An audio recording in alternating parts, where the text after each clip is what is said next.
tahu kalau yang lain. Kalau saya kemarin untuk nyeri dada, saya sudah bahas tentang angina pectoris, infark miokard, dan kemudian aneurisma aorta dan aneurisma diseksi. Itu untuk nyeri dada. Nah, yang perlu kalian perhatikan di sini ada tingkat kemampuan. Kalau saya lihat itu anak kedokteran UMI, Universitas Muslim Indonesia, mereka sampai koas tidak paham ini tingkat kemampuan. Berarti tidak dipahamkan dari awal apa gunanya ini tingkat kemampuan. Artinya, pada saat kuliah, kami akan menampilkan mulai dari definisi sampai dengan tata laksana. Tapi, pada saat nanti ujian, maka kami akan menanyakan sesuai dengan level kompetensinya saja. Misalnya dengan gagal jantung akut, gagal jantung kronik, berarti ini tata laksana awal, ini tata laksana lanjutan. Kemudian kalau misalnya aneurisma aorta, aneurisma diseksi, level 1, maka kami hanya akan menanyakan definisi, patofisiologi, temuan anamnesis, temuan pemfis, temuan penunjang. Tidak sampai menanyakan tata laksana dan bagaimana caranya mendiagnosis. Sekedar tahu saja temuan-temuannya. Baik, siang ini kita akan lanjut ke gagal jantung akut maupun kronik. Nah, kalau orang bicara gagal jantung, kalau nanti koas dampingi saya di poliklinik jantung, nanti akan lihat cuman 3 macam isinya itu poli. Kalau bukan angina pectoris stabil, gagal jantung kronik, atau hipertensi, cuman itu saja. Itu. Jadi poli jantung itu yang sehari 30 pasiennya satu poli. Kalau di Jakarta sana biasa dokternya sampai 10, dan satu hari itu sampai siang 150 pasien jantung. Isinya cuman gagal jantung, angina pectoris, dan hipertensi. Jadi gagal jantung ini lumayan jumlah kasusnya. Dan ini terus meningkat prevalensinya. Kenapa? Karena semakin tua dunia ini, maka orang tampaknya semakin lama semakin panjang umurnya. Dan kalau semakin panjang umurnya, maka semakin meningkat peluangnya menjadi gagal jantung. Ya. Jadi dia insidensnya 10 di antara 1000 populasi per tahunnya. Selain banyak, nah, masalah lainnya itu dia tinggi juga mortalitasnya, 50% dalam 5 tahun. Jadi banyak pasien-pasien saya itu yang tahun 2018 masih ketemu, begitu saya pulang sekolah dari Jakarta 2021 sudah hilang satu-satu pasienku, sudah meninggal mungkin. Ya, karena ini angka kematiannya tinggi. Kemudian morbiditasnya. Jadi gagal jantung ini bukan dia tiba-tiba datang ke kita itu dengan gagal jantung, tidak. Dia itu sebelumnya hipertensi, PJK, kongenital, katup, gangguan irama jantung. Akhirnya dia berlangsung progresif menjadi gagal jantung. Jadi tinggi morbiditasnya. Dan jangan tanya obat-obatnya bisa sampai 10 macam, sehingga menjadi beban ekonomi. Dan gagal jantung ini yang kronik, yang stabil itu suatu saat nanti beberapa dari mereka akan jatuh dalam gagal jantung akut. Karena ada namanya faktor presipitasi. Artinya dia dulu itu stabil, tapi karena infeksi, karena lupa minum obat, karena takut ke rumah sakit gara-gara COVID, karena minum banyak, bepergian jauh, dan seterusnya, akhirnya dia jatuh dalam kondisi akut. Nah, itu. Jadi dia tingkat rehospitalisasinya tinggi. Nah, penyebabnya ini macam-macam ya. Kalau misalnya PJK, dia akan menyebabkan jantung itu tidak bisa pompa dengan baik, maka dia jatuh dalam kondisi gagal jantung dengan reduce EF. Gagal jantung dengan penurunan fraksi ejeksi. Kemudian hipertensi pun pada saat di eko, fraksi ejeksinya tidak turun, tapi dia juga gagal jantung, tapi dia bukan reduce, tapi preserve EF. Dan yang selanjutnya masih banyak yang dia datang ke kita itu dalam kondisi yang sudah kayak terminal. Kenapa? Karena awal-awal asimptomatik dan kita tidak bisa mendiagnosis kalau pasiennya itu asimptomatik. Ya, saya lihat ini ada yang mati kameranya.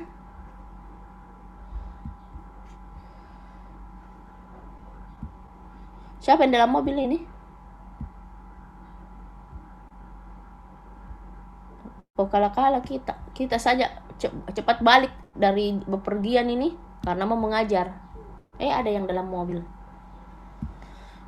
Nah, kalau per definisi gagal jantung itu adalah abnormalitas struktur maupun fungsi jantung yang menyebabkan jantung gagal memompa darah yang cukup ke seluruh tubuh. Jadi dia memompa juga, cuman tidak cukup ke seluruh tubuh.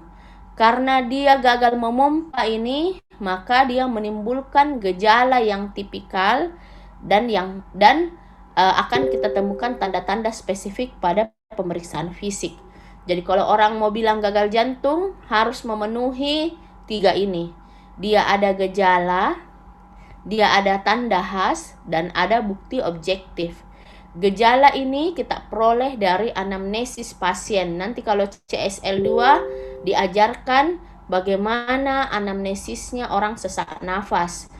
Dengan anamnesis tersebut, kita bisa menyimpulkan pasien kita gagal jantung kah, kardiomiopati kah, kor pulmonal.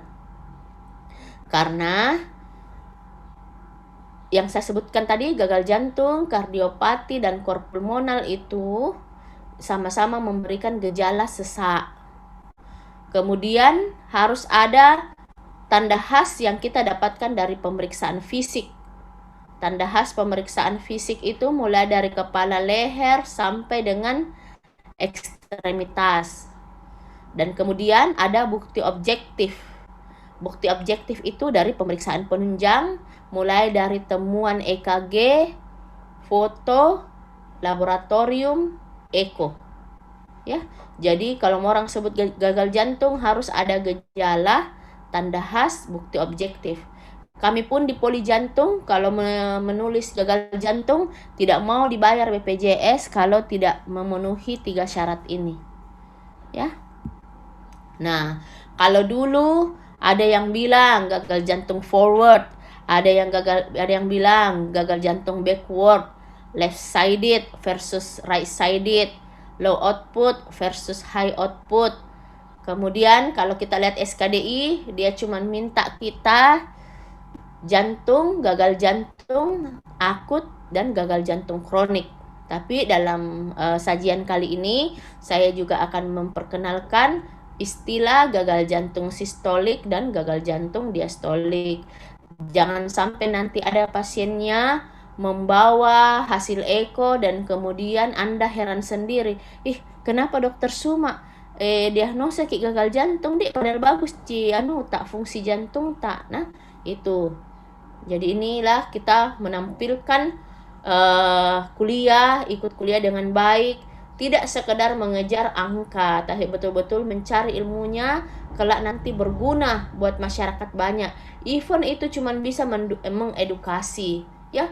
Nanti rasa deh kalau jadi pasien tiba-tiba minta edukasi sama seseorang, kemudian orang-orang itu ogah-ogahan kasih edukasi, pasti bilang ini tidak mau kodong nak kasih tahu kak, tidak mau arahkan kak ke sana, ya.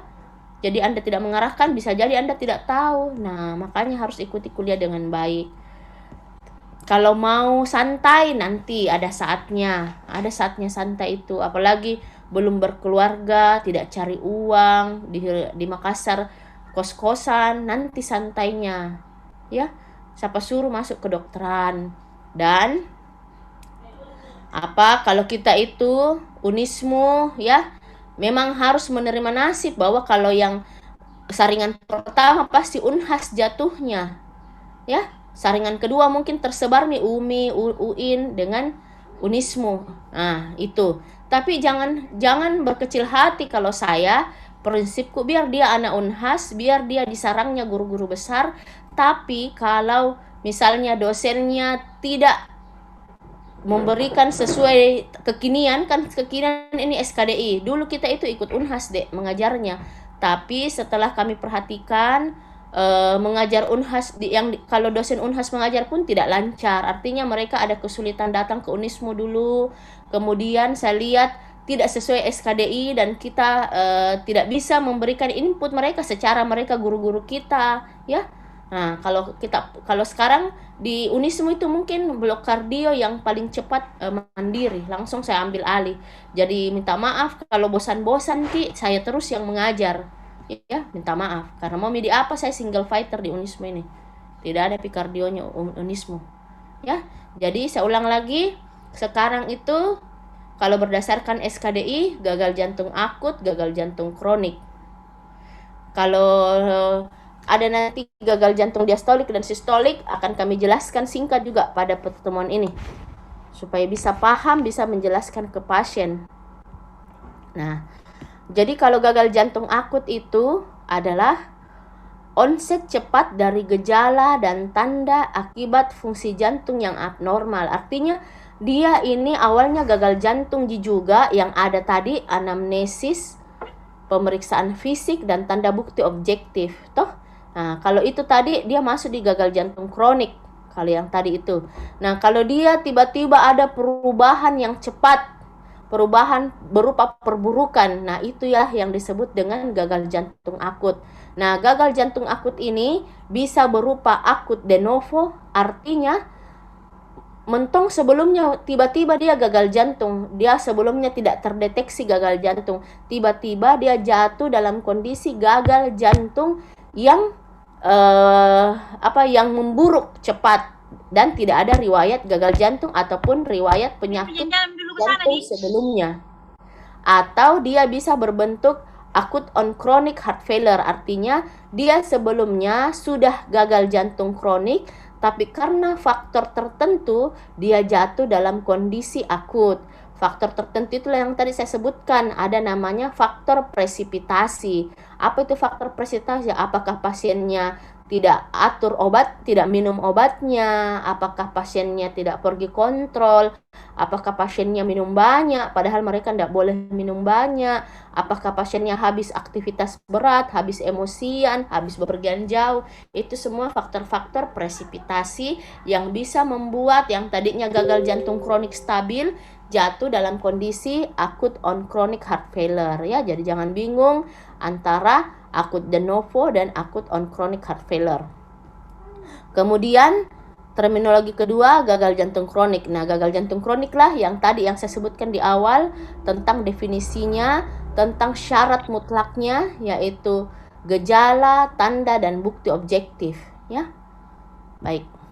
Nah, yang ini yang tadi saya singgung, gagal jantung dengan reduce EF dan gagal jantung dengan preserve EF. Artinya berdasarkan pemeriksaan USG jantung atau istilahnya ekokardiografi, didapatkan pasien dengan gejala dan tanda gagal jantung tapi ekonya bagus fungsi sistoliknya, fungsi pompanya. Jadi kalau kita bicara sistolik artinya fungsi pompanya.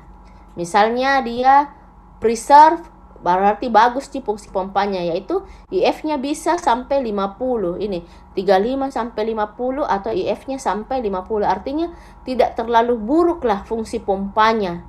Nah, biasanya pasien-pasien seperti ini dia ada gejala dan tanda gagal jantung pada pasien hipertensi. Nah, ada juga gagal jantung yang mentong tidak bisa pompa. Inilah kita sebut dengan heart failure reduce EF. Ya, nanti dijelaskan kalau bagus cipalek fungsi pompanya, apanya cipalek yang bermasalah, Dok? Nanti dijelaskan di bagian temuan ekokardiografi, ya. Jadi disebut reduce jika EF itu fraksi ejeksi kurang dari 35%, normalnya di atas 55%. Sebetulnya fraksi ejeksi fraksi itu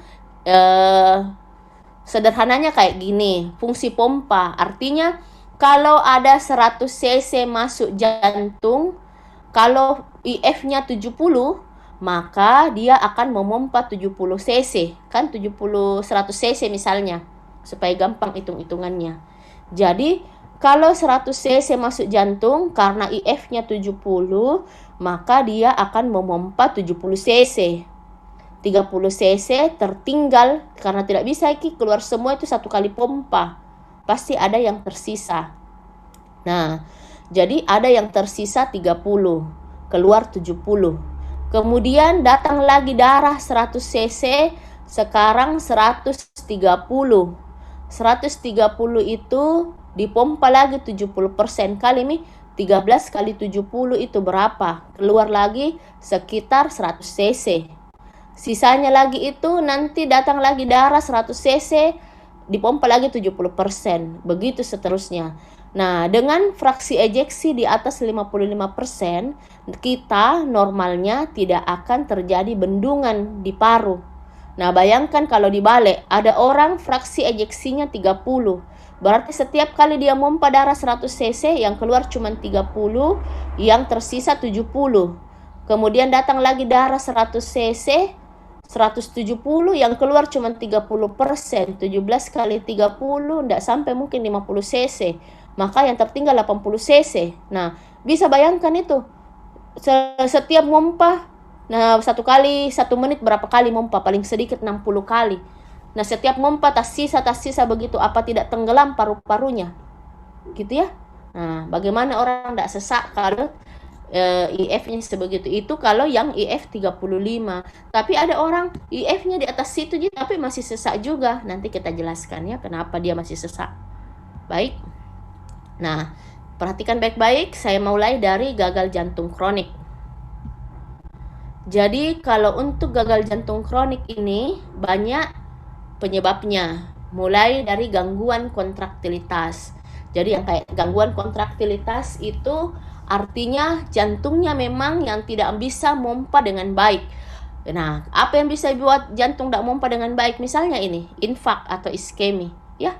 Namanya juga miokardnya ini kering sebagian, fibrotik sebagian, maka yang fibrotik ini tidak bisa mompa. Karena yang bisa memompa miokard. Tapi kalau sudah berbentuk jaringan parut, maka dia tidak bisa mompa. Gitu ya. Atau regurgitasi mitral atau aorta. Kenapa? Karena dengan regurgitasi mitral atau regurgitasi aorta, maka dia selama ini terjadi over volume. Artinya dia selalu kelebihan volume. Kenapa kelebihan volume? Misalnya regurgitasi mitral.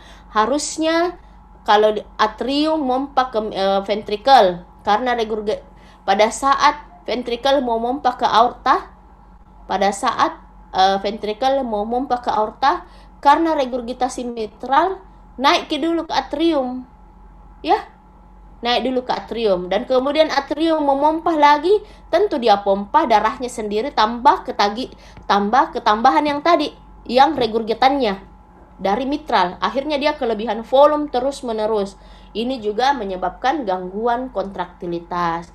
Kemudian ada kardiomiopati dilatasi. Nanti belajar, lihat itu kardiomiopati, dia menggembung, tapi tidak bisa mompa. Kenapa tidak bisa mompa? Karena jaringannya fibrotik. Ya, jadi dia gangguan kontraktilitas sebagian besar karena 3 kausa ini. Kemudian peningkatan afterload. Di jantung itu banyak sekali banyak sekali istilah, harus ngerti yang mana yang disebut load, yang mana yang disebut loading. Ya, load itu ventricle, intinya tuh load itu ventricle. Jadi kalau dibilang preload sebelum ventricle kiri, ya. Jadi kalau bilang afterload setelah ventricle kiri. Apa yang setelah ventricle kiri? Aorta, ya. Jadi peningkatan afterload, stenosis aorta. Ya, stenosis aorta, bagaimana darah bisa leluasa masuk ke sistemik kalau afterloadnya tinggi karena stenosis aortanya mencekik. Gitu ya. Atau hipertensi berat yang tidak terkontrol. Nah, ini peningkatan afterload. Etiologi ketiga, gangguan pengisian. Kita harus paham lagi yang mana sebetulnya disebut ini pengisian, yang mana pengosongan. Nah, Kalau orang sebut pengisian, pengosongan sama dengan loading. Kita bicara tentang ventrikel kiri. Kalau bilang gangguan pengisian, maka kita bicara tentang pengisian ventrikel kiri. Toh, kalau kita bicara tentang pengosongan, maka kita bicara tentang pengosongan ventrikel kiri. Jadi kalau bilang gangguan pengisian, berarti ventrikel kirinya ini tidak bisa diisi dengan baik karena kaku. Kenapa bisa kaku? Karena ini tadi dia fibrotik. Atau dia ada yang cekik dari luar, misalnya tamponet atau konstriksi. Atau ototnya diisi oleh hal-hal yang misalnya amiloid yang menyebabkan ototnya itu tidak leluasa mengisi, tidak leluasa relaksasi, menjadi kaku, misalnya kardiomiopati restriktif, atau karena menebal otot jantung ventrikel kirinya, ya, sehingga dia terjadi gangguan pengisian. Nah, gabungannya ini tadi menjadi seperti ini. Kalau dia gangguan pengisian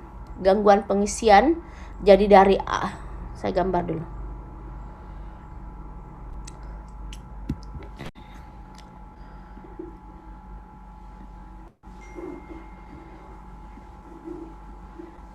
Ini atrium kiri.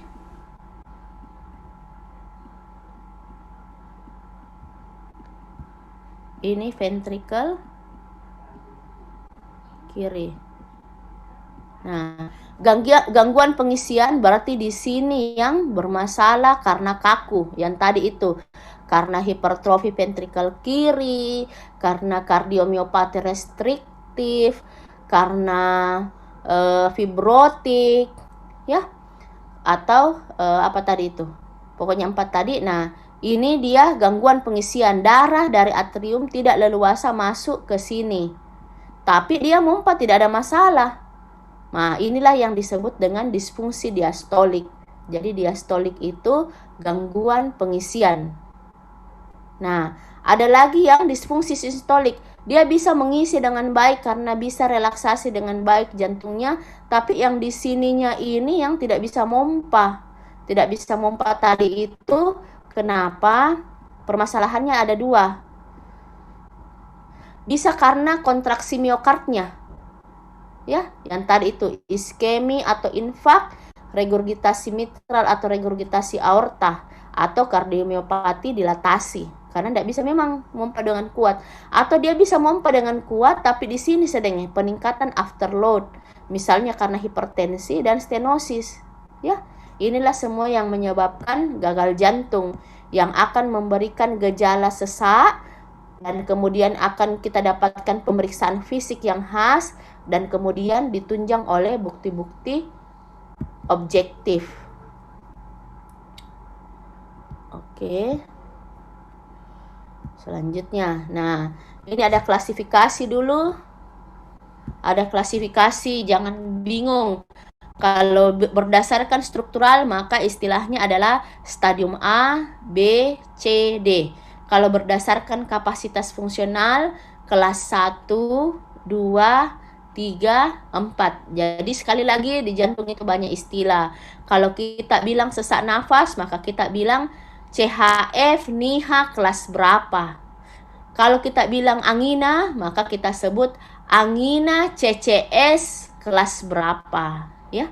Angina CCS kelas berapa. Lain lagi kalau aritmia EHRA. Jadi masing-masing ada asosiasi dari Amerika, New York, Kanada yang memberikan klasifikasi. Jadi yang paling sering digunakan adalah klasifikasi berdasarkan kapasitas fungsional. Kalau kelas 1 ini yang paling ringan, kelas 4 ini yang paling berat.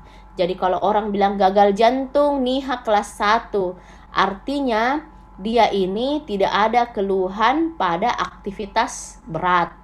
Hampir dibilang tidak ada keluhan, tapi secara bukti objektif dia ada gangguan, misalnya fungsi diastoliknya terganggu.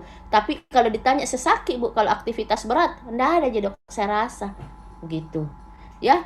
Nah, kalau kelas 2 ini dia ada batasan pada aktivitas sehari-hari. Kalau ini aktivitas berat pun tidak menimbulkan batasan. Kalau ini aktivitas sehari-hari dia menimbulkan batasan, ya. Tapi kalau istirahat dia enak. Kalau yang ini kelas 3 aktivitas ringan saja dia sudah sesak. Misalnya jalan beberapa meter, naik 1 tangga 2 tangga. Naik 1 tangga 2 tangga kan itu tidak berat ya. Kecuali kalau misalnya naik ke lantai 3 itu memang berat. Tapi kalau 1-2 tangga itu kan aktivitas ringan, tapi dia sudah sesak, itu berarti kelas 3. Nah, yang lebih parah lagi kelas 4, dia enggak ngapa-ngapain, cuman istirahat pun dia sudah sesak nafas ya. Jadi ini kelas 1, 2, 3, 4. Gampangnya ini aktivitas berat, ini aktivitas sehari-hari, ini aktivitas ringan, ini tidak ada aktivitas ya. Nah, kalau yang stadium A ini nanti ada lebih jelas lagi kapan disebut A, B, C, D. Nah, ini yang tadi ya.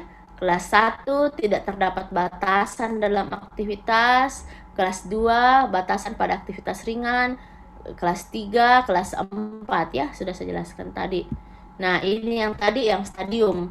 Kalau dia stadium A, dia resiko tinggi untuk gagal jantung, tapi tidak ada gangguan struktural maupun fungsional, misalnya hipertensi. Kan banyak itu pasien-pasien hipertensi tapi tidak ada keluhannya.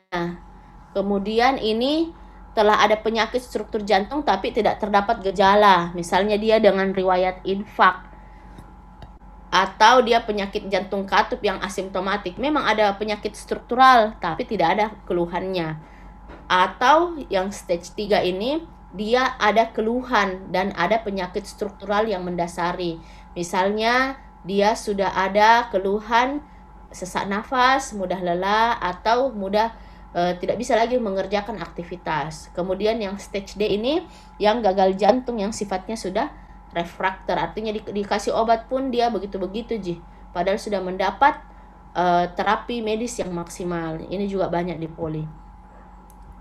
Jadi ada 3, kembali lagi untuk mendiagnosa gagal jantung, maka ada 3 pilar penting: gejala, tanda, dan bukti objektif. Gejala bisa sesak nafas, bisa mudah lelah, bisa bengkak kakinya.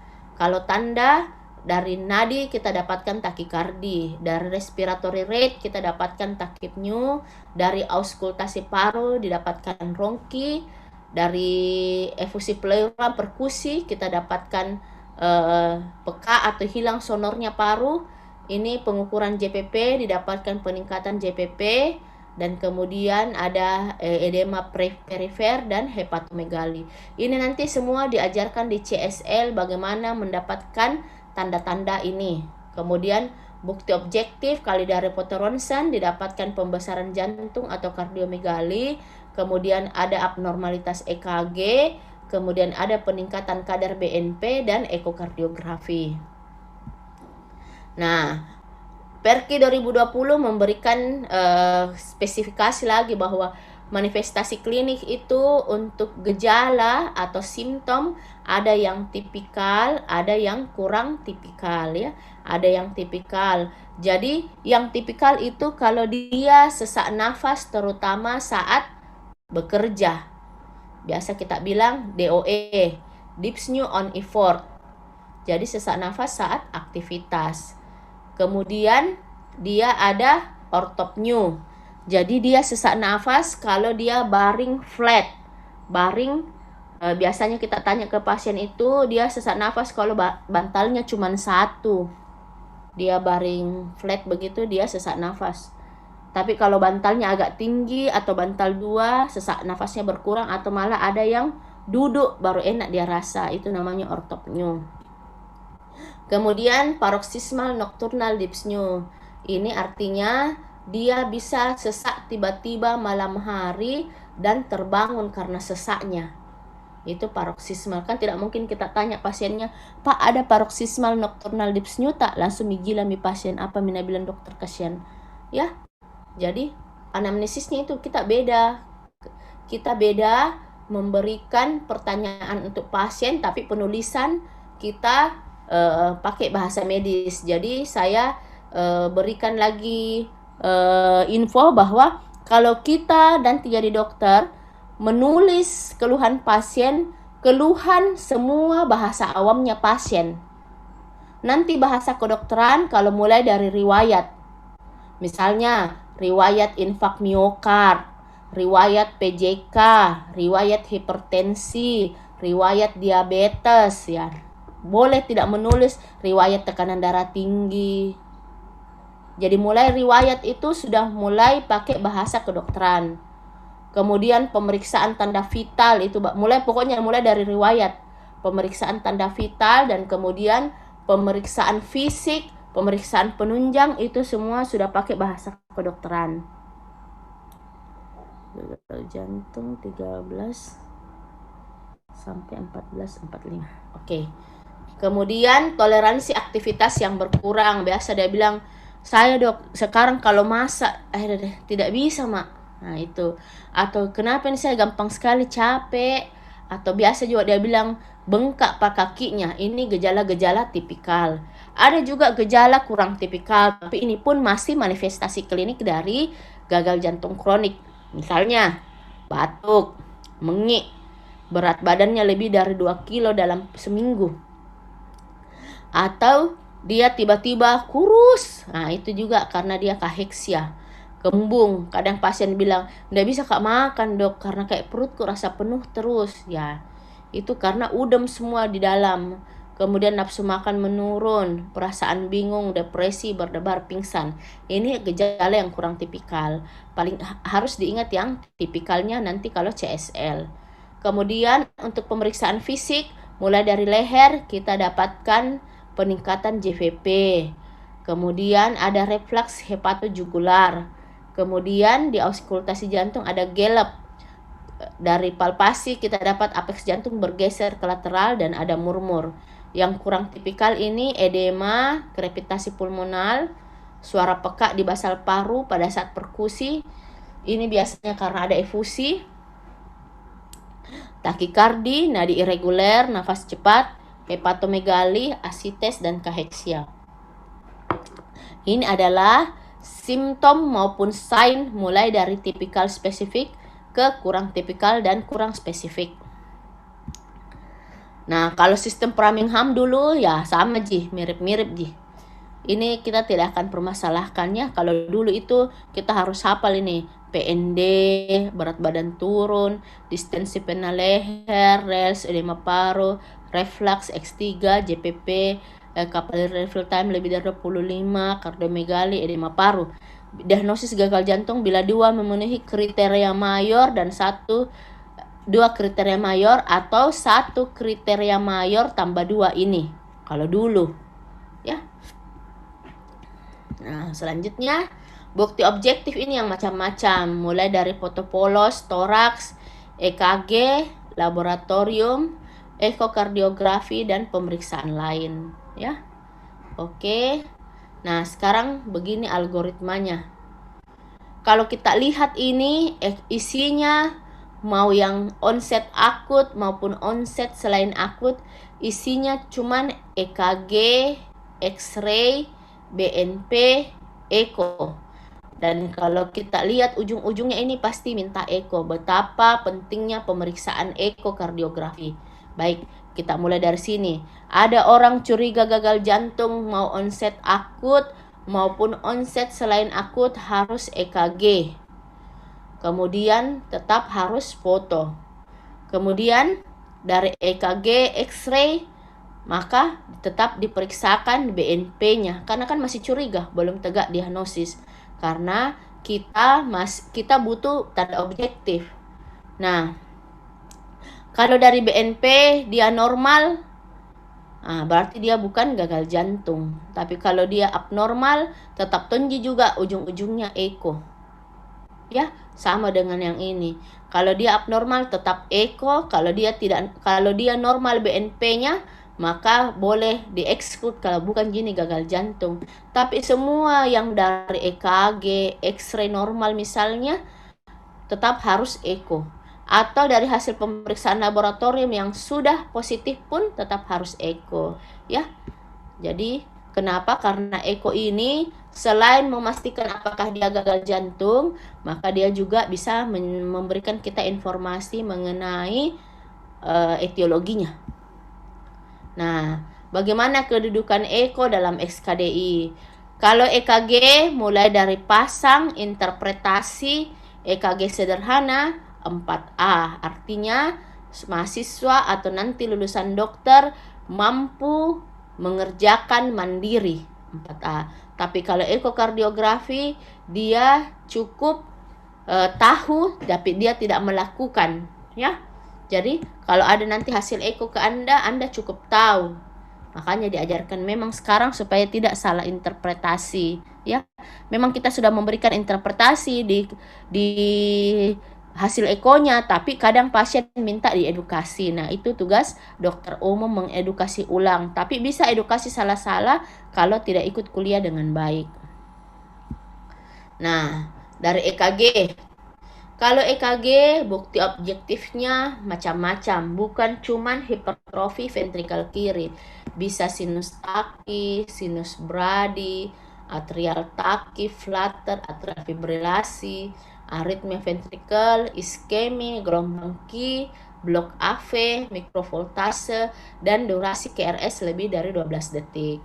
Makanya di EKG itu nanti di CSL2 lagi diajarkan harus betul-betul tahu karena levelnya 4A. Anda bisa dipenjara kalau tidak bisa membaca EKG padahal kasusnya mengancam jiwa. Misalnya tidak bisa membaca EKG infak miokard akut dan kemudian dia biarkan pasiennya meninggal dan Anda bisa dituntut. Kenapa bisa Anda tidak bisa membaca infak akut? Gitu. Ya. Nah, makanya saya selalu ulang-ulang, ya, makanya saya tadi tuh bertanya, kalau ST depresi apa, gitu ya.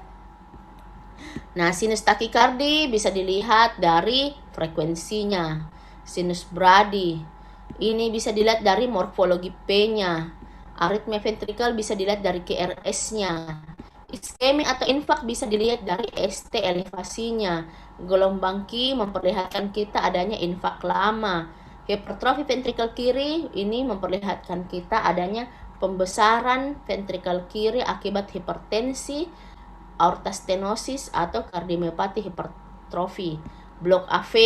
Nah, blok AV bisa karena intoksikasi, bisa karena inflamasi, bisa karena infak miokard, terutama infak miokard inferior. Kenapa? Kita kemarin sudah belajar bahwa dia memperdarahi SA node, AV node. Jadi kalau infak miokard inferior, maka bisa tidak ada vaskularisasi ke SA node, AV node sehingga dia menjadi blok. Kemudian ada mikrovoltase. Mikrovoltase itu orangnya gendut sekali, makanya gelombang-gelombangnya kecil-kecil. Tapi bisa karena efusi perikard. Listrik tidak bisa tembus karena ada cairan di perikardium. Atau terlalu besar paru-parunya emfisema sehingga listrik juga tidak bisa tembus. Atau kebanyakan lemak, listrik tidak bisa tembus. Atau amyloidosis, ya. Ada jaringan fibrotik di mana-mana sehingga tidak tembus listriknya jantung. Dan kemudian durasi QRS lebih dari 0,12, ya. Baik. Kalau untuk fototoraks ini harus baca juga, ini level 4. Harus bisa baca kardiomegali, harus bisa baca hipertrofi ventrikel. Kapan disebut hipertrofi ventrikel kiri, kapan curiga hipertrofi ventrikel kanan. Kapan disebut kongesti, edema, efusi, yang mana itu garis Kerliby, yang mana itu area paru hiperlusen dan apa artinya? Ya, yang mana itu gambaran infeksi, yang mana itu gambaran infiltrat paru. Ini seharusnya Anda kuasai di CSL2 juga nanti, ya. Jadi betapa itu selama Anda pendidikan, Anda diberikan puzzle-puzzle. Nanti kalau misalnya sudah belajar, sudah menguasai, sudah bisa melihat, oh ini ternyata puzzle-nya dosen-dosenku dari Dr. Suma ini, dari Dokter Ima ini, Dokter Sandi ini. Itu puzzle-nya. Begitu nanti ketemu pasiennya, karena sudah punya gambaran besarnya, tinggal merecall. Oh, kemarin saya diajar ini, gitu ya. Tapi kalau tidak serius, mulai dari kuliah, ya. Nah, itu yang susah, karena kalau di kedokteran, Dek, kapan kau terlambat satu kuliah saja kau terlambat, kau akan terhambat di siklus berikutnya, dan itu yang nanti ada aturan baru, atau temanmu tidak asik, toh, atau ada perubahan di keluargamu, misalnya tidak diminta orang tuamu dipanggil berpulang, otomatis tidak ada yang biayai, kan? Itu semua bisa menjadi faktor lagi penghambat. Siapa mau biayai, toh? Atau harus pulang kampung temani orang tua karena tidak ada bapaknya, misalnya harus pulang kampung urus bisnisnya karena tidak ada penerusnya, misalnya. Mumpung masih sehat, kejar memang nih, karena tidak ada ruginya itu orang cepat. Kalau saya kalau bisa cepat, kenapa lambat gitu. Tapi memang setengah mati mengerjakan kayak ini nih. Ini kan saya sudah kerja yang berapa tahun yang lalu, tapi saya tetap begadang mengerjakan ini karena saya baca ada yang baru PRQ 2020 gitu. Kalau saya mau cuek-cuek saja, ya lalu-lalu saya baca, ngapain saya bikin yang baru. Tapi kan tidak seperti itu. Anda juga begitu. Kalau bisa dimaksimalkan, maksimalkan. Bisa dipercepat sekolahnya, percepat. Nanti kalau selesai cepat sekolahnya, bisa langsung spesialis. Bisa langsung spesialis, nanti konsultan, S3, kan begitu terus. Ngapain tinggal apa? Ada orang, kenapa siksa sekali hidup di dunia, nah satu kali jaki hidup. Justru saya sebaliknya, kalau saya ngapain istirahat di dunia, nanti kalau di akhirat mau kerja, ndak ada di tempat kerja. Di akhirat disiksa jaki nanti. Enak kalau masuk surga, kalau disetrika jaki, kan tidak ada lagi orang pergi lagi ke sekolah kalau di akhirat. Kalau ini kan kita pergi sekolah, ya. Jadi tempatnya kerja itu dunia. Mau istirahat nanti, kalau sudah mati mau istirahat mau itu, ya. Itu foto toraks. Kemudian laboratorium. Nah, kalau laboratorium ini yang paling bermakna sebetulnya adalah peningkatan BNP. Jadi ini BNP, ya. Kalau yang lain-lain ini biasanya memperlihatkan komplikasi dari gagal jantungnya atau penyebab dari gagal jantungnya. Contohnya, peningkatan kreatinin serum ini bisa akibat dari komplikasi gagal jantung menjadi gagal ginjal karena ada yang namanya cardiorenal syndrome. Tapi bisa juga dibalik, karena cardiorenal syndrome itu ada 5 tipenya. Cardiorenal tipe 1, tipe 2, tipe 3, tipe 4, tipe 5. Yang jelas tipe 1, 2 itu dari jantung menjadi gagal ginjal. Tipe 3, 4 itu dari ginjal menjadi gagal jantung. Tipe 5 itu sama-sama rusak dalam waktu yang bersamaan. Misalnya leptospira, bersamaan rusaknya antara jantung dan ginjal. Atau post CABG, bersamaan renal maupun cardiac shutdown gara-gara operasi besar, gitu ya. Atau kita lihat ini misalnya tes tiroid. Ini kan juga ada penyakit jantung tiroid. Peningkatan troponin ini juga penyebab gagal jantung karena infak miokard misalnya. Hiperkalemi ini akibat dari gagal jantung atau akibat dari terapi gagal jantung, misalnya penggunaan ACE, ARB atau ARNI atau antagonis aldosteron itu menyebabkan hiperkalemi. Jadi nanti itu ada obat-obat yang kita harus rutin memeriksa kreatinin dan kalium karena dia cenderung meningkatkan kreatinin dan kalium. Jangan sampai bablas. Obat apa itu? ACE, ARB, dan ARNI. Ya. Oke, kemudian echo. Nah, echo ini yang tadi saya jelaskan, saya yang mengerjakan, tapi terus saya yang memberikan interpretasi, Anda tinggal edukasi. Jadi echo itu kalau IF-nya kurang dari 40%, dia sudah jelas gagal jantung. Yang lain-lain ini bisa karena jadi penyebab, misalnya ini karena efusi dia jadi gagal jantung, atau dia dari gagal jantung menyebabkan pembesaran atrium kiri. Tapi yang jelas ini yang paling bermakna ya, IF turun dari 40%. Bagaimana dengan IF yang tidak turun dari 40%? Nah, tetap disebut gagal jantung asal dia memenuhi 3 dari 4 di bawah ini. Misalnya IF-nya antara 45 sampai 50, tapi ada tanda maupun gejala dan kemudian didapatkan bukti disfungsi diastolik.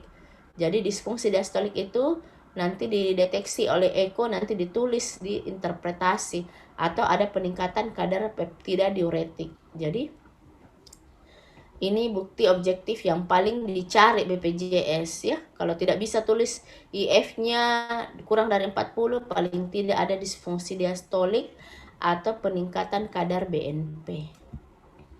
Nah, sekarang sudah penegakan diagnosis, sudah dapat tanda, gejala, bukti.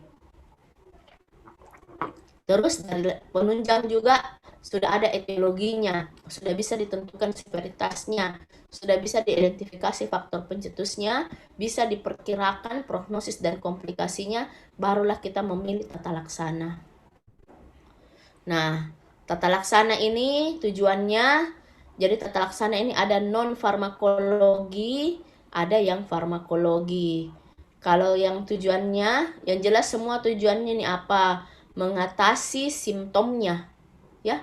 Jadi kalau diatasi sesaknya, diatasi kaki bengkaknya, ya. Dan kemudian jangan sampai dia masuk rumah sakit rawat inap. Jadi yang gagal jantung kronik diusahakan supaya tetap stabil.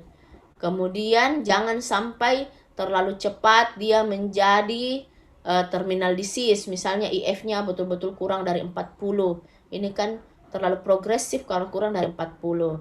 Kemudian supaya dia paling tidak bisa bertahan lama dan mengurangi angka kematian. Ini sebenarnya tujuan umumnya terapi non farmakologi maupun farmakologi.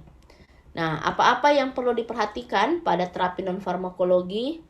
Jadi, pasien itu harus diedukasi mengenai manajemen perawatan mandiri. Artinya, pasien itu dibekali pengetahuan tentang penyakit gagal jantung yang diderita, tentang gejalanya, tentang kapan dia harus berobat ke UGD, tentang hal-hal yang kira-kira apa yang menyebabkan dia bisa masuk UGD. Jadi kasih tahu bahwa harus itu minum obat, tak harus diatur minumnya, tidak boleh kerja berat, tidak boleh emosian. Itu semua manajemen perawatan mandiri. Kemudian pasien harus taat berobat. Ini juga harus dijelaskan ke pasien karena ada kadang-kadang pasien itu tidak minum obat karena dia malas minum obat, bukan, tapi karena dia tidak tahu obatnya itu apa-apa saja. Misalnya kayak kemarin ada pasien di pneumonia, dia itu sesak karena selama ini berbulan-bulan dia tidak minum furosemidnya atau diuretiknya. Alasannya karena dia kalau minum itu kencing-kencing gitu. Jadi dia tidak tahu bahwa memang begitu cara kerja obatnya, sehingga tetap harus minum itu obatnya karena tidak keluar itu dari sesak. Jadi dia taunya kalau minum obat ini kencing, dia tidak tahu kalau dia banyak kencing sesaknya berkurang. Dia tidak tahu itu. Dia cuma taunya ini obat menyiksa karena bikin kencing. Dia tidak tahu manfaatnya. Nah, pasiennya itu tidak mau minum obat, tidak taat minum obat karena kekurang tulusan kita lah menerangkan tentang obat-obatnya. Kemudian dia harus pantau berat badannya. Berat badannya itu tidak boleh lebih dari 2 kilo lah dalam 3 minggu. Tidak boleh. Pokoknya dia tidak boleh berat badannya itu kayak meningkat drastis. Kemudian minumnya, karena minumnya orang gagal jantung itu tidak boleh lebih dari 1,2 liter atau sampai 1, liter kalau orangnya lebih gemuk. Kemudian dia harus kurangi berat badannya supaya jantungnya tidak terlalu siksa memompa. Kemudian harus diikatkan pasiennya bahwa ada nanti suatu fase pasien itu akan mengalami malnutrisi, artinya tiba-tiba dia kurus-kurus sendiri, ya itu karena penyakit kronik. Kemudian latihan fisik. Pasien-pasien gagal jantung tidak berarti dia tidak boleh aktivitas. dia boleh aktivitas, tapi dibatasi untuk aktivitas ringan saja. Tidak boleh yang betul-betul diam di rumah, tidak ada aktivitas sama sekali. Kemudian aktivitas seksual, karena banyak juga pasien-pasien laki-laki gagal jantung yang masih relatif muda, bukan usia 70-an, malah usia 50-an, yang masih menanyakan tentang aktivitas seksual. Yang jelas, untuk aktivitas seksual tidak boleh mentang-mentang dia gagal jantung, dia minum obat Viagra. Viagra itu sebetulnya obat antihipertensi pulmonal. Tidak boleh sementara dia minum Varsorbit misalnya. Nah, itu bisa dia mati ya. Banyak pasien-pasien di hotel itu dia mati karena dia minum Viagra padahal dia pasien jantung. Ya. Nah, untuk terapi farmakologi ada 3 pilar utama terapi farmakologi. Yang pertama ACE, yang kedua beta blocker, yang ketiga mineralocorticoid antagonis ya. Nah, kalau ACE itu obatnya obatnya yang ada pril-pril di belakangnya. Captopril, enalapril, lisinopril, ramipril, perindopril. Ini adalah dosis awalnya dan kemudian ini adalah dosis targetnya. Artinya kita harus tingkatkan dosisnya sampai dia betul-betul dosis maksimal yang dia bisa toleran. Kita kan biasa misalnya kasih captopril 3 kali 25, padahal dosis targetnya malah 3 kali 100 ml. Ya, ini harus diberikan sampai dia baru tidak toleran, baru kita turunkan. Misalnya kalau dia kayak hipotensi atau peningkatan GFR atau hiperkalemi atau dia batuk sekali, nah, ini bukan cuma diturunkan dosisnya tapi harus ganti yang sama sifatnya, misalnya ARB. Jadi pemberian captopril itu bukan sekedar menaikkan dosis tapi harus mencapai target selevel yang dia bisa toleransi. Kemudian untuk beta blocker yang ada lololnya, bisoprolol, carvedilol, metoprolol, nebivolol. Ini dosis awalnya, ini dosis targetnya. Kemudian MRA itu eplerenone dan spironolactone. Yang lazim ada di kita cuman spironolactone ya. 25 sampai 50 1 kali sehari dosis targetnya. Jadi ada pasien gagal jantung IF 40, maka yang tadi tetap harus diperhatikan 3 pilar utamanya ACE.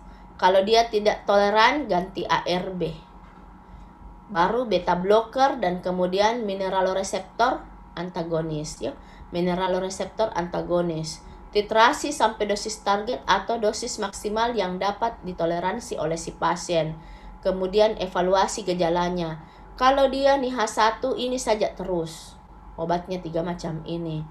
Kalau NIH 2 atau NIH 4, nah, kalau NIH 2, NIH 4 tapi nadinya lebih dari 70, maka ada tambahan obat namanya ivabradin.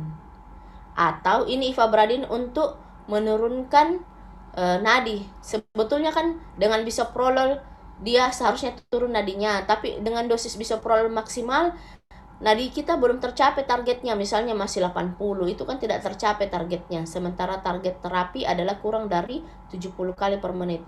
Maka bisoprolol boleh ditambah ivabradin.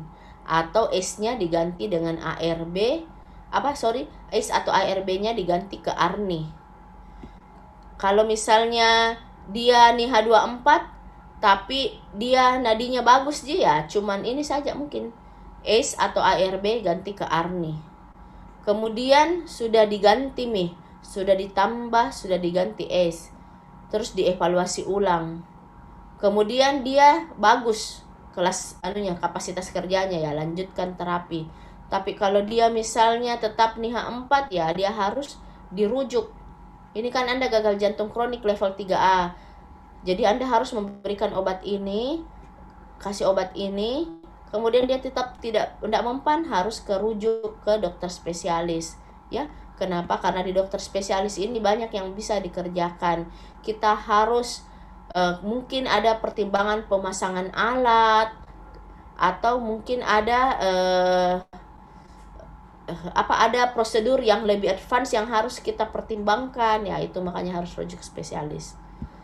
Nah, yang tadi alat, kalau kita lihat di sini ada obat ada pasien sudah bagus nih, masuk semua obat-obat pamungkas, 3 pilar utama sudah masuk, ditambah ivabradin, diganti itu ACE atau ARB jadi ARNI, tapi dia tetap saja NIH 2, NIH 1, NIH 2, pertimbangkan nih, mungkin dia perlu alat. Alat apa? Ada namanya ICD, ada namanya CRT. Nah, ICD itu dia cuman satu ininya, kabelnya. Cuman sampai di RV apex ya di sini, atau ada juga yang 2 dia dengan ray atrium. Jadi seperti pacemaker biasa. Cuman ini bedanya dia lebih besar dan dia ditempatkan di apikal RV ya. Ini tujuannya sebagai prevensi sekunder, sebagai prevensi primer. Direkomendasikan pada pasien gagal jantung NIH 2, 3, IF rendah, sudah dapat terapi, tapi tetap begitu-begitu, tetap NIH 2, NIH 3, dan untuk menurunkan resiko kematian mendadak. Kalau dia sebagai prevensi sekunder, dia ini pernah mengalami aritmia dengan hemodinamik menjadi tidak stabil. Kemudian diperkirakan, wah dia ini masih panjang di umurnya, ya baru pasang ICD. Atau ada pasang CRT. Bedanya kalau ICD 2 aja tadi, ada juga yang 1, maka CRT ini 3 kabelnya. 1 dipasang di atrium, ray atrium, satunya dipasang lagi di apex RV, dan satunya lagi dipasang lewat sinus coronarius mengitari ventrikel kiri. Kalau ini biasa saya pasang cepat 2 jam, 3 jam saya pasang. Tapi kalau ini dipasang, bisa mulai dipasang jam 12 siang sampai jam 10 malam, tidak selesai-selesai. Karena susah memasukkan alat yang satu ini. Nah, sekarang gagal jantung akut. Gagal jantung akut, nah ini jadi gagal jantung kronik berkembang menjadi gagal jantung akut atau tidak pernah gagal jantung dan kemudian dia menjadi gagal jantung de novo. Nah, ada keadaan-keadaan yang menyebabkan dari dia tidak ada gagal jantung sebelumnya menjadi gagal jantung. Dia sebelumnya stabil menjadi gagal jantung akut. Apa itu? Gangguan aritmia, atau dia jatuh dalam kondisi sindrom koroner akut, atau dia komplikasi dari infak, misalnya infaknya kebetulan di anterior, maka septum intraventrikularnya itu roboh. Kan itu infak seperti membuat jantung kayak bubur. Nah, itu malah dia jadi roboh, namanya VSR, ventricle septal rupture. Jadi bukan VSD, kalau roboh beda. Kalau VSD itu dari bawaannya memang tidak terbentuk. Kalau ruptur, dia karena proses infak, dia membubur di situ dan kemudian dia jebol, makanya disebut VSR. Atau dia di daerah yang mengikat ini mitral, akhirnya jadi regurgitasi mitral akut. Atau dia infaknya di kanan membuat di gagal jantung kanan. Atau ada emboli paru, atau ada krisis hipertensi, diseksi aorta, tamponade, masalah perioperatif, atau kardiomiopati peripartum. Ini adalah keadaan-keadaan yang menyebabkan gagal jantung akut. Atau ada gagal jantung juga tapi tidak seakut yang kolom di atas ini, misalnya infeksi, eksaserbasi PPOK, anemi, disfungsi ginjal, tidak patuh berobat, misalnya penyebab iatrogenik, misalnya pasiennya itu dia tidak mengaku pasien jantung dan kemudian mendapat obat-obat kortikosteroid, dan obat kortikosteroidnya itu menyebabkan retensi cairan, jatuh dalam kondisi gagal jantung. Atau aritmia, bradi, dan gangguan konduksi yang tidak menyebabkan perubahan mendadak, atau hipertensi tidak terkontrol, hiper dan hipotiroid, penggunaan obat terlarang dan alkohol. Ini yang cepat sekali, ini yang tidak terlalu cepat. Nah, kalau manifestasi klinisnya gagal jantung kronik itu tadi macam-macam, DOE, PND, ortopneu, maka kalau di gagal jantung akut kita cuma mengenal 4 istilah ini.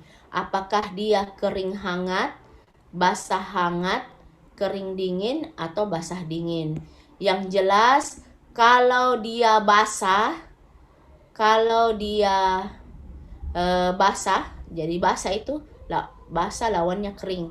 Kalau dia basah, dia itu kita bicara tentang kongesti. Kalau dia kongesti, maka dia basah.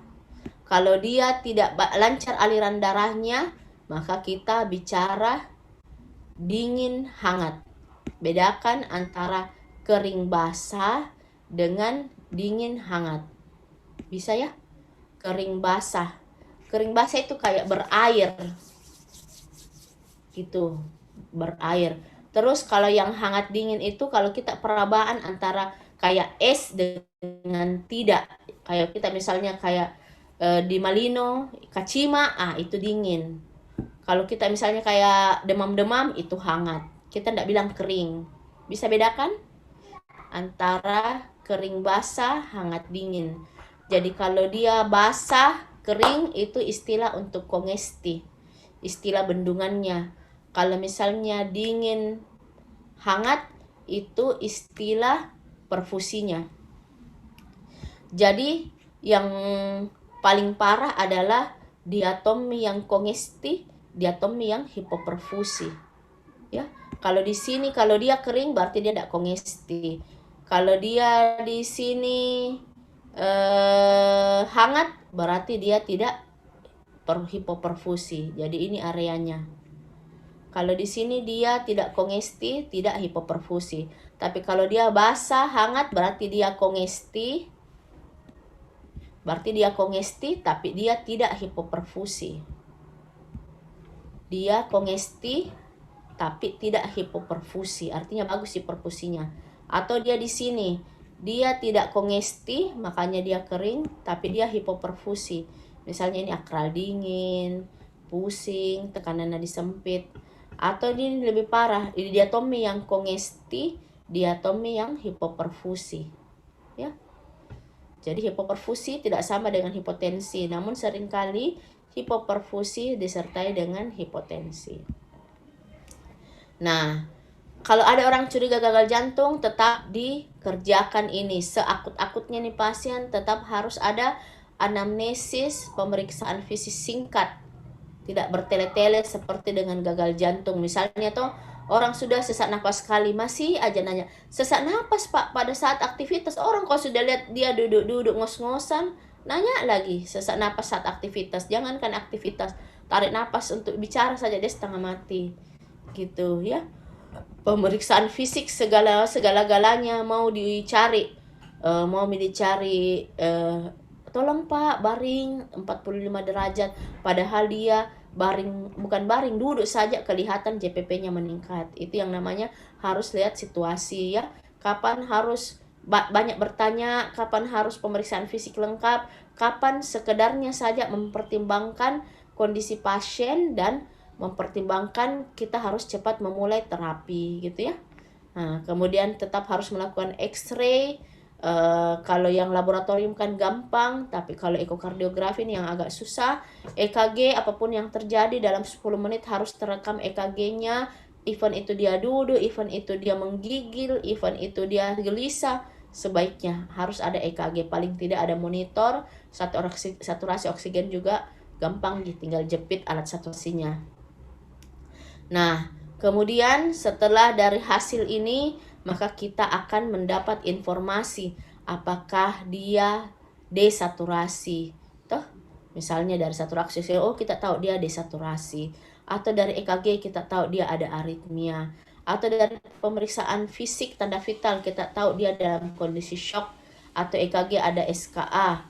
Atau ada penyakit vaskular berat atau penyebab mekanik akut dari pemeriksaan fisik. Maka cepat-cepat ditangani satu-satu. Misalnya dia desaturasi, kasih oksigen. Kalau perlu pakai ventilasi invasif, ya. Kemudian kalau aritmia, kardioversi. Kalau dia takiaritmia. Kalau dia bradiaritmia, pacu jantung. Kalau dia shock, inotropik, vasopressor harus cepat masuk. Kemudian SKA, reperfusi koroner, terapi antitrombotik. Kemudian penyakit vaskular paru, penyebab mekanik, pembedahan dan terusnya. Mungkin Anda bertanya sebagai dokter umum, "Dede beratnya mama tugas tak?" Ya, jangan lupa bahwa di SKDI dijelaskan misalnya tata laksana aritmia tertentu levelnya 3B, 3A. Anda harus memberikan shock lebih-lebih 3B. Toh, henti napas, henti jantung 3B. Jadi bukan saya yang menakut-nakuti, tapi kita sudah diatur di SKDI yang mana punyanya dokter umum, yang mana punyanya dokter spesialis. Kemudian bertanya, kan belum pakai dokter dok? Iya memang, makanya dilatih memang sekarang seolah-olah Anda sudah dokter. Ya, jadi nah ini. Ada pasien dengan gagal jantung, apakah dia shock kardiogenik? Kalau ya, berikan vasopresor yang tadi atau inotropik. Nanti di materi shock diajar kapan pakai vasopresor, kapan pakai inotropik. Kemudian gagal nafas, kasih oksigen. Nanti diajar, mungkin anestesi nanti ajar kapan pakai oksigen nasal, kapan pakai simple mask, kapan pakai reservoir, dan kapan pakai intubasi. Ya. Kemudian identifikasi ini, etiologi akut, SHAME, SKA itu levelnya 3B untuk dokter umum. Hipertensi emergensi lebih parah lagi 4A. Aritmia 3B. Penyebab mekanik akut ini memang tidak disebutkan, tapi penyebab mekanik akut itu adalah hasil dari SKA. Ini akhirnya jatuh jadi 3B. Emboli paru ini cuma level 1, tapi Anda juga harus tahu ya. Kemudian harus memberikan tata laksana awal, kemudian siapkan sistem rujuk. Jadi kalau ada orang yang tadi dengan kongesti artinya ada bendungan, maka yang masuk adalah loop diuretik. Kemudian ada hipoperfusi berupa dingin, kasih oksigen. Toh, kalau dia distres atau ansietas berat, pakai morfin. Nah, sekarang tekanan darah sistol. Kalau kurang dari 85 berarti dia shock, berarti harus masuk obat-obat inotropik ataupun vasopresor. Di sini dikatakan inotropik yang sifatnya non vasodilator. Jadi obat inotropik itu ada dua, inotropik murni misalnya dopamin, dan inotropik yang sekaligus vasodilator misalnya dobutamin. Jadi kalau sudah turun tensinya begini, jangan lagi kasih dobutamin karena dia tidak akan naik tensinya karena ada efek vasodilatornya. Ya. Kecuali kalau misalnya tekanan darahnya segini, barulah boleh pakai vasodilator. Tapi kalau yang sudah mepet begini, jangan coba-coba pakai yang sifatnya non vasodilator. Kemudian 85/100 tensinya, lihat observasi, tidak ada tambahan terapi sampai penilaian respon. Kalau respon tetap adekuat, lanjutkan terapi. Tidak, evaluasi ulang. Nah, evaluasi kembali lagi, TDS-nya berapa, saturasinya berapa, urinnya berapa. Kalau misalnya TDS-nya kurang dari 85, berarti dia jatuh lagi dalam kondisi shock, mulai lagi tuh. Stop semua obat-obat yang menyebabkan turun tensi, vasodilator, beta blocker, semua stop.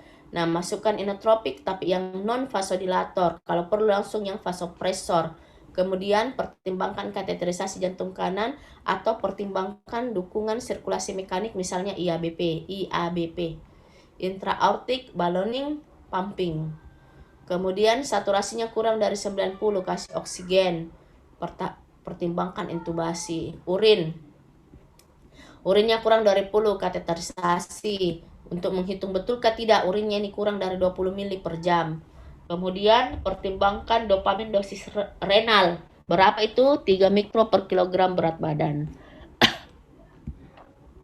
Jadi kesimpulannya, gagal jantung merupakan penyakit jantung yang banyak ditemukan, ditandai dengan sindroma yang kompleks dan prognosis yang buruk. Diagnosis dan tata laksana optimal merupakan tantangan. Yang jelas, tata laksana optimal bertujuan untuk meningkatkan kualitas hidup, menurunkan rehospitalisasi, dan memperpanjang survival. Waktunya sampai 14.45, sekarang 14.30, silahkan bertanya.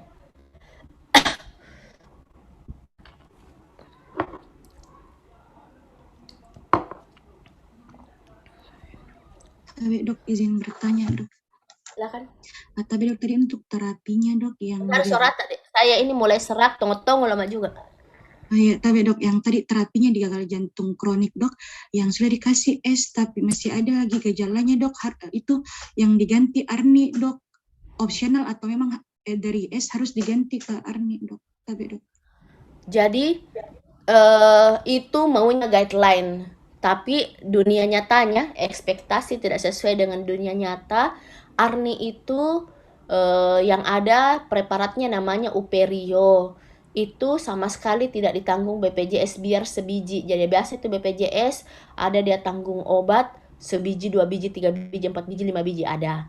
Tapi Uperio itu dosis 2 kali 50 itu tidak ditanggung sebiji pun oleh BPJS. Itu dibeli. Itu harganya per bijinya 27.000 kalau tidak salah. Jadi itu akhirnya nanti di poli itu kita optimalkan 3 pilar utama plus diuretiknya kalau ada tanda-tanda kongesti. Misalnya kakinya bengkak, dia sesak nafas dan kemudian kita menemukan rels atau memang JPP-nya meningkat gitu. Kalau di luar negeri mungkin karena mereka tidak ada limitasi obat, tidak ada limitasi eh, cover cover asuransi, maka semua obat dia bisa masukkan. Toh, tapi kalau kita kasihan tidak ada.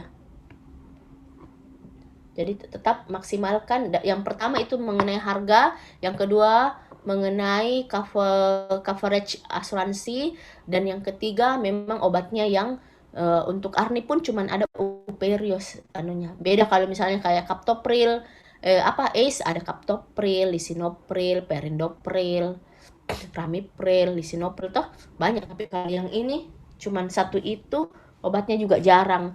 Keliling Makassar ini mungkin cuma dapat di titik-titik tertentu, entah itu cuman di Jalan Merapi, Abadi Jaya, bahkan di apotik sejuta umat Makassar ini sejati kapan tidak ada juga. Selanjutnya, Terima kasih banyak dok. ndak muntah-muntah Joko ini dengar suaraku satu hari.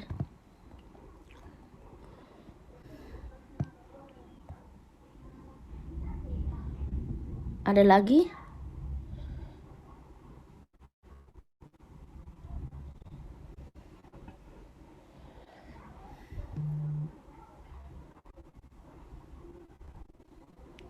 Kalau tidak ada lagi, saya stop sharing.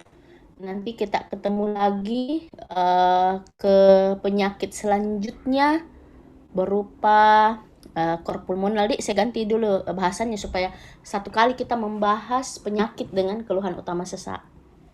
Coba saya lihat dulu jadwal. Kamis.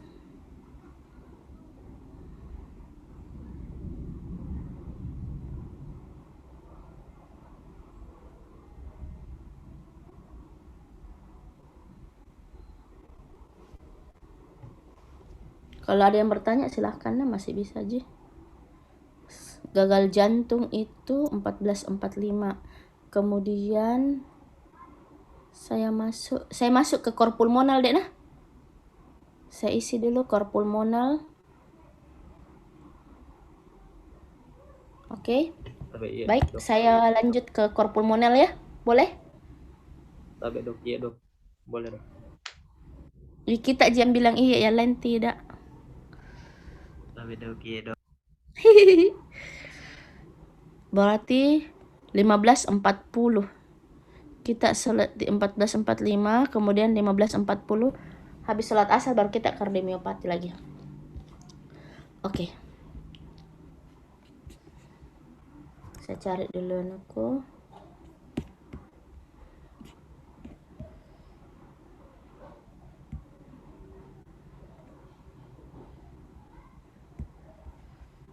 Mati meja. Mana tadi?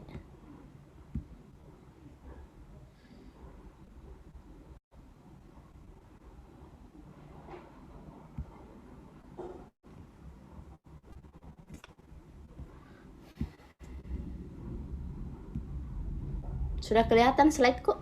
Kor pulmonal? Tapi dok, iya sudah kelihatan dok. Oke. Jadi ini penyakit selanjutnya yang ada dalam SKDI yang memberikan keluhan utama sesak nafas juga. Jadi nanti kalau ada sesak nafas, jangan semua dihajar gagal jantung. Ada penyakit lain juga kasihan yang memberikan gejala sesak nafas. Nah, kita lihat lagi, kita intip kembali SKDI kita.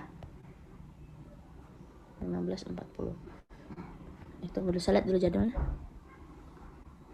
Kamis 14.50 sampai 15.40.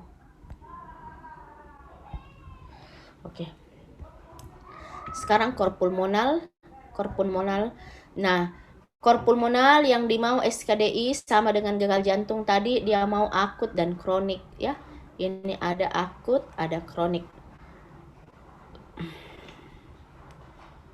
Jadi kalau yang akut-akut, yang gawat-gawat itu 3B harus memberikan tata laksana awal, dan kemudian kronik itu 3A harus mampu memberikan tata laksana lanjut, karena pasien-pasien itu kalau dia sudah stabil di polispesialis, maka ada namanya rujukan balik ke puskesmas masing-masing.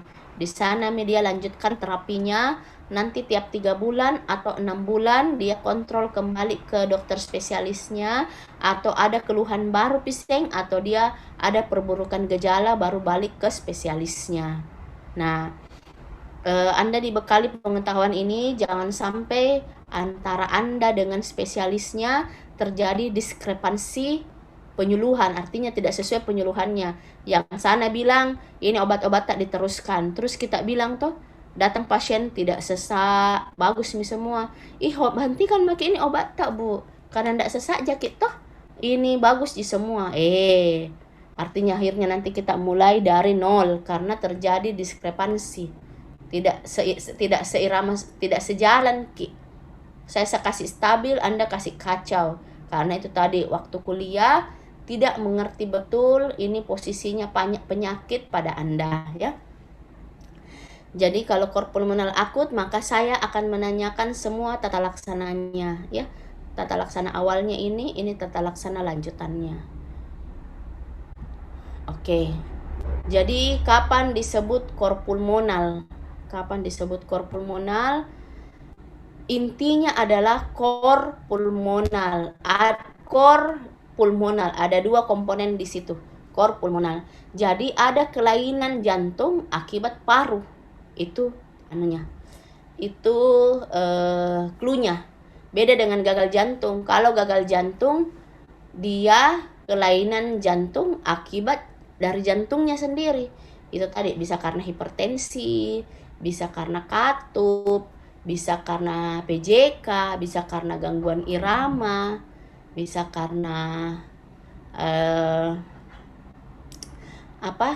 kongenital. Tapi begitu kausanya pulmo, maka Anda tidak boleh sebut itu sebagai gagal jantung. Harus diubah istilahnya menjadi kor pulmonal walaupun sama gejalanya misalnya. Jadi kor pulmonal itu adalah perubahan struktur dan fungsi dari ventrikel kanan. Ini ya, fungsi dari ventrikel kanan yang disebabkan pada gangguan sistem pernapasan. Gangguan sistem pernapasan ini bisa karena kelainan struktur, bisa karena kelainan fungsi, bisa karena kelainan vaskular. Jadi kita tahu dari atrium kanan ke ventrikel kanan, kemudian dari ventrikel kanan ini dia keluar ke vena pulmonalis. Toh kan semua darah yang akan kembali ke jantung itu arteri, dan yang keluar dari jantung itu toh jadi dia akan ke vena pulmonalis. Toh dari vena pulmonalis dia akan masuk ke paru. Astagfirullah. Dia akan masuk ke arteri pulmonalis. Dari ventrikel kanan akan masuk ke arteri pulmonalis, kemudian ke paru, dari vena pulmonalis, dari paru jadi vena, vena nanti masuk ke ini. Apa lagi? Atrium kiri. Maaf ya dek, mulai mabuk.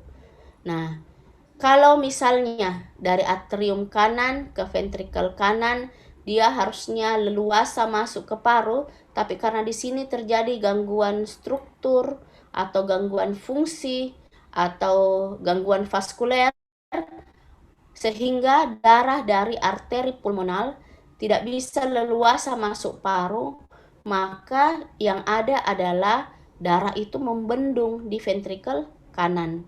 Lama-lama menyebabkan dilatasi, kemudian dia remodeling menjadi hipertrofi, kemudian terjadi right ventricle hypertrophy, lama-lama dia menyebabkan pembesaran atrium kanan, kemudian darah yang dari sistemik juga tidak bisa masuk ke atrium kanan, akhirnya terjadi bendungan mulai dari JVP, kemudian dia ke hepar, lien, kemudian yang laki-laki kadang skrotumnya, kemudian kaki-kakinya semua kongesti. Bisa paham sampai sini? Bisa paham? Tidur Maki? Bisa paham tidak? Ya, nggak ada jawab. Nah, baik. Jadi kalau ada kelainan struktur di paru, ada kelainan fungsi, maka terjadilah remodeling. Artinya apa? Dari sini yang tadinya misalnya dia PPOK, dia terjadi hipoksia. Pada saat terjadi hipoksia, maka ada upaya pembuluh darah itu vasokonstriksi. Jadi kalau normalnya seperti ini. Nah, pada saat dia hipoksia, dia akan menjadi vasokonstriktif. Tapi kalau perlangsungannya tahunan kronik, maka akan terjadi remodeling vaskular.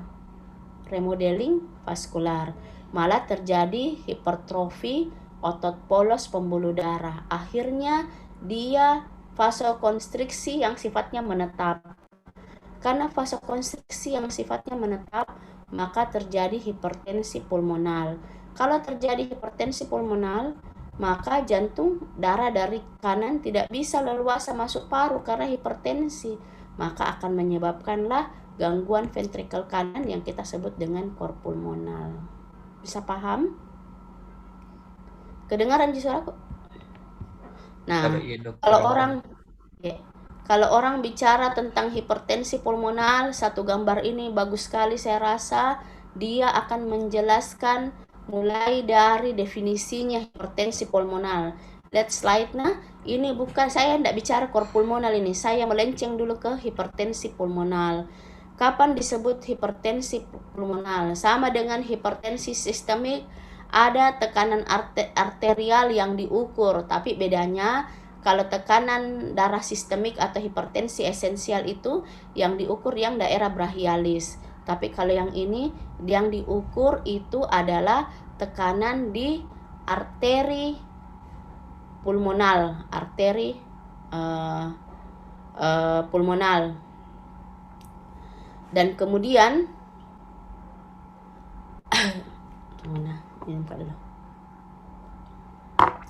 cara ngukurnya juga bukan di tensi seperti orang di arteri brachialis, tapi melalui kateterisasi. Makanya nah tulis kita di sini heart catheterization ya, bukan heart cath.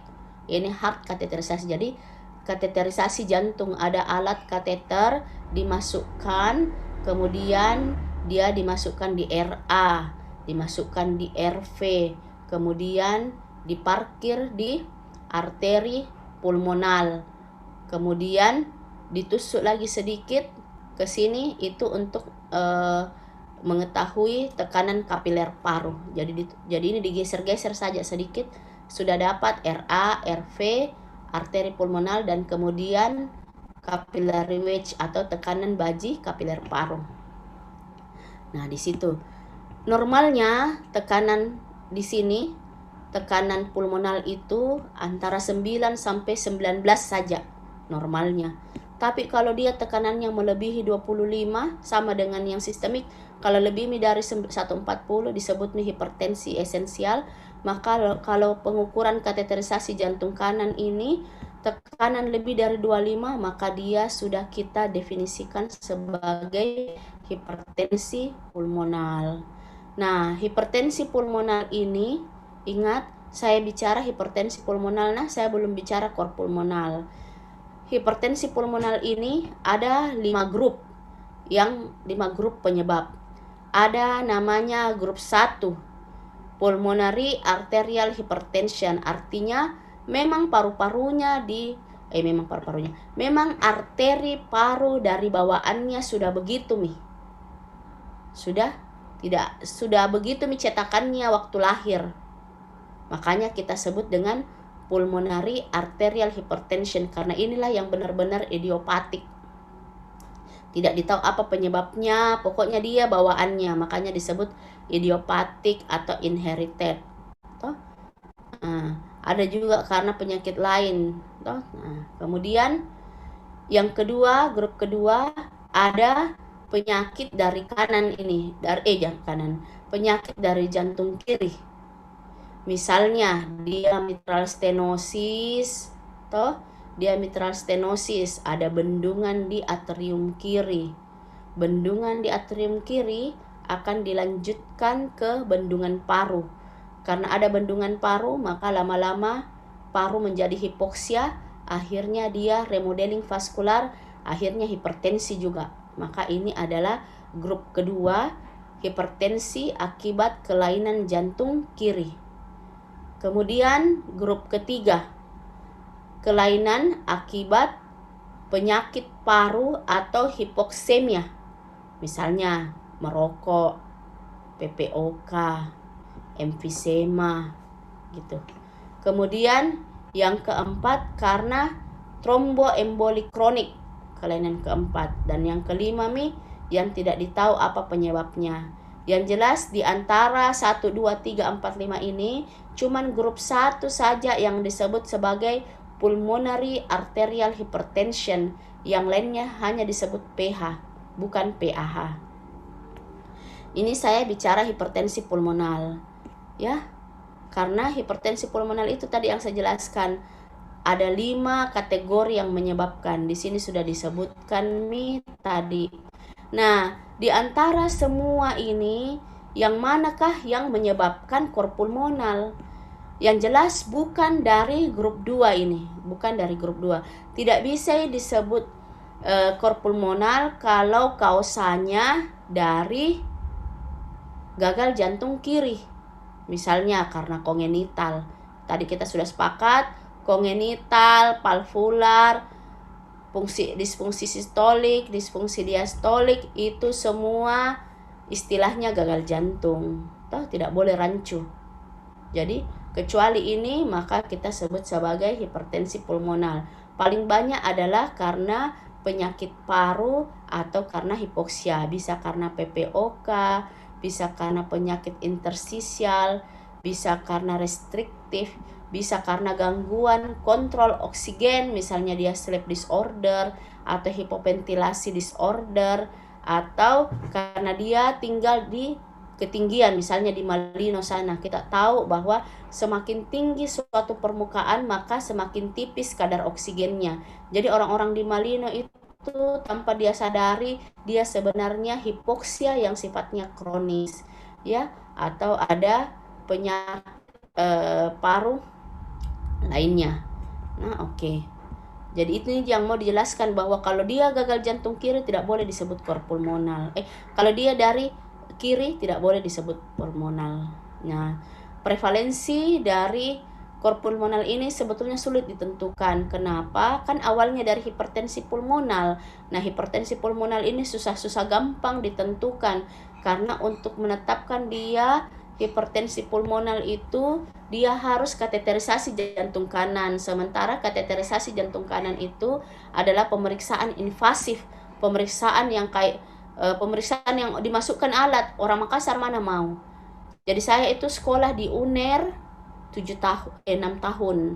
Sekolah di UI hampir 2 tahun. Saya bisa melihat mentong orang-orang Makassar yang susah sekali diedukasi, apalagi kalau sudah berbau operasi. Orang Makassar itu dia fight till the end tanpa operasi, kalau perlu ikut dukunnya. Kalau orang Jawa, orang Jakarta itu mereka mungkin lebih well educated ya. Jadi begitu kita edukasi, mereka berbondong-bondong antri, maka antriannya itu bisa sampai nunggu 2 tahun. Kalau di Makassar ini di Plamonia saja untuk kateterisasi jantung kiri saja, bukan di kateterisasi jantung kanan, untuk kateterisasi koroner saja itu yang kalau dikerjakan tidak sampai setengah jam, itu dia sampai menunggu 3 tahun baru berani. Nanti setelah 3 tahun tidak bisa diapa-apakan pembuluh darah koronernya, tidak bisa pasang cincin, bypass, disuruh bypass lebih-lebih lagi, sedangkan kateterisasi tidak mau, apalagi bypass. Tapi kalau dia kerjakan 3 tahun yang lalu, dia mungkin masih bisa pasang cincin, tapi karena dia tunda sampai 3 tahun, sudah kacau balau koronernya, tidak bisa dipasangi cincin, tinggal satu mami pilihannya, dia tambah tidak mau. Jadi itu perbedaan karakteristik masyarakat sini dengan masyarakat Surabaya maupun Jakarta. Kemudian insidennya sekitar 6-7% dari seluruh PPOK. Dengan PPOK yang paling banyak itu bronkitis kronis dan emfisema, ya. Kemudian kalau di Indonesia sendiri, angka prevalensi hipertensi pulmonal penyebab kor pulmonal berkisar 0,65 sampai 28,6%. Lumayan, Dik. Lumayan banyak. Kalau kita poli pasti ada 1-2 orang yang kor pulmonal. Nah, ini etiologinya. Ada penyakit paru menahun dengan hipoksia, misalnya dia PPOK, fibrosis, fibrokistik, atau alveolitis kriptogenik. Bawaannya memang gini, alveolinya yang bermasalah. Atau ada kelainan dinding dada sehingga paru-parunya tidak bisa mengembang mengempis sempurna, misalnya dia kifosis skoliosis, atau ada trakoplasti, atau pleuranya yang fibrotik, atau otot-ototnya yang kaku sehingga tidak leluasa paru-parunya mengembang mengempis, akhirnya terjadi hipertensi pulmonal. Atau ada gangguan kontrol pernapasan yang menyebabkan hipoksia kronis, misalnya obesitas. Obesitas itu dia misalnya dia kalau tidur itu dia ngorok, kemudian dia apnu. Apnu itu kan tidak ada oksigen, dia hipoksia, dan itu berlangsung bertahun-tahun. Toh, karena dia hipoksia bertahun-tahun, maka ada upaya pembuluh darah untuk vasokonstriksi. Karena bertahun-tahun remodeling, akhirnya kaku betulan, akhirnya jadi hipertensi pulmonal. Atau gangguan kontrol pernapasan karena idiopatik atau penyakit cerebrovaskular. Kemudian ada juga karena obstruksi saluran nafas atas pada anak, misalnya hipertrofi tonsil atau hipertrofi adenoid. Atau kelainan pembuluh darah parunya, misalnya karena memang itu tadi yang arteri pulmonal parunya memang dari bawaannya, atau ada inflamasi di vaskular parunya. Gitu ya. Jadi ada penyakit paru, kelainan dinding dada, gangguan kontrol, obstruksi dari luar, atau ada kelainan di vaskularnya. Nah, kita ada klasifikasi sesuai dengan SKDI. Kapan disebut kor pulmonal akut, kapan disebut kor pulmonal kronik. Lihat, kalau kausanya dari ARDS atau akut pulmonal akut emboli paru, itu masuk dalam kategori kor pulmonal akut. Tapi selain itu, misalnya dia karena PPOK, karena sleep apnea, obstruktif sleep apnea, maka itu masuk dalam kor pulmonal kronik. Nah, patofisiologinya, karena ada obstruksi kronik di paru, dia menjadi hipoksia, dia menjadi asidosis hiperkapni. Hipoksia dan asidosis ini menyebabkan vasokonstriksi. Vasokonstriksi menyebabkan resistensi meningkat. Inilah yang menyebabkan hipertensi paru. Tadi saya sudah jelaskan, hipertensi paru menyebabkan RVH, menyebabkan kor pulmonal. Akhirnya dia berkembang menjadi failure, tapi bukan gagal jantung. Ini yang disebut dengan right sided heart failure atau congestive heart failure, atau kadang disebut cor pulmonal cardiac decompensata. Nah, akibat lain dari hipoksia selain vasokonstriksi paru permanen, karena dia hipoksia, maka tubuh membaca HB-nya kurang, padahal tidak. Nah, ada upaya regulasi berupa meningkatkan HB. Maka pasien-pasien seperti ini akan kita dapatkan polisitemia, artinya kelebihan HB, ya, kental darahnya. Kelebihan HB ini yang menyebabkan darahnya menjadi hiperviskositas. Ini lagi lah yang kemudian memperburuk hipertensi pulmonalnya. Nah, hiperviskositas ini nanti kalau dibiarkan berkembang, dia akan menjadi trombus dan bisa menyebabkan pasiennya menjadi trombusnya lepas ke otak, dia menjadi stroke emboli, gitu ya ceritanya. Nah, di sini ada gambar left sided dengan right sided. Kalau kita lihat left sided itu banyak sekali keluhannya, tadi sudah dijelaskan. Ada mi DOE, ada mi PND, ada mi ortopneu, yang tipikal toh, intoleransi aktivitas, fatigue. Belum lagi yang kurang tipikal, mulai dari batuk, mengi, penurunan berat badan dan seterusnya. Banyak betul gejalanya, tapi simptom sign-nya lebih sedikit. Paling cuman dapat kaki bengkak, Rales, JPP meningkat pada kasus lanjut. Sebaliknya, right sided failure itu simptomnya lebih sedikit. Simptomnya apa? Sesak saja.